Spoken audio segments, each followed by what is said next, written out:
গ্রামীণ সাধারণ জীবনযাপন এবং প্রাকৃতিক সৌন্দর্যের কাছে শহরের বিলাসী জীবন একেবারেই ফ্যাকাশে। গ্রামীণ পরিবেশে বসবাস করা মানুষগুলোই জানে প্রকৃতির কোলে বুক ভরে নিঃশ্বাস নেওয়ার মাঝে ঠিক কতটা প্রশান্তি রয়েছে। আমার কাছে মনে হয় পৃথিবীতে তারাই সবচেয়ে সুখী মানুষ, যারা প্রকৃতির কোলে বেড়ে উঠেছে। হ্যালো এভরিওয়ান, আসসালামু আলাইকুম। সবাই কেমন আছেন? আশা করছি সবাই ভালো আছেন। আলহামদুলিল্লাহ, আমরা অনেক বেশি ভালো আছি। বিগত 5 বছর থেকে যদিও বা শহরে বসবাস করছি, তারপরেও মনটা যেন সবসময় গ্রামেই পড়ে থাকে। যদিও বা গ্রামে বেড়ে উঠেছি, কিন্তু বিয়ের পর হাজবেন্ডের সঙ্গে ঢাকা শহরে থাকতে হয়। বছরে 2-1 বার আমরা গ্রামে আসি।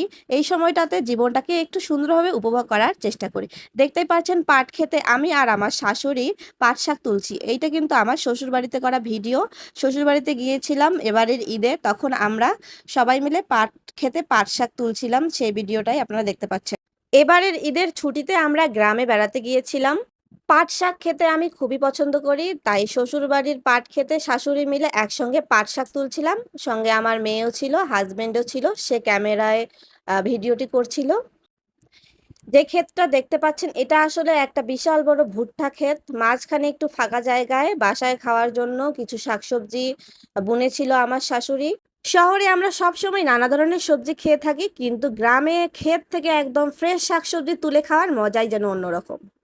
ক্ষেতে শাক তুলতে তুলতে শাশুড়ি আর বৌমা মিলে অনেক গল্প করেছি। আমার মেয়ে অনেক মজা করছিল। সে তো শাক খেতে একদম হেঁটে শাকের গাছ সব ভেঙে চুরে ফেলেছে।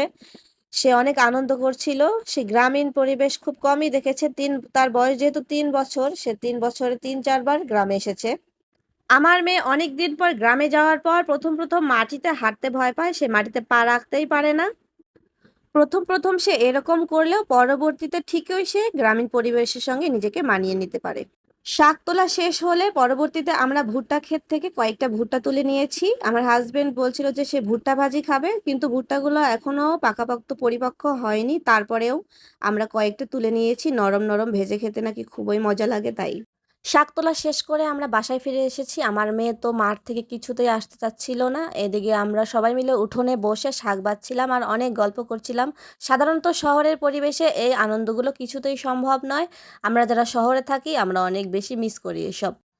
আমি, আমার শাশুড়ি আর একজন আমার চাচী শাশুড়ি ছিলেন সেখানে। আমরা ৩ জনে মিলে শাক বাছছিলাম আর কত যে সুখ দুঃখের গল্প করছিলাম, সেগুলো বলে শেষ করা যাবে না।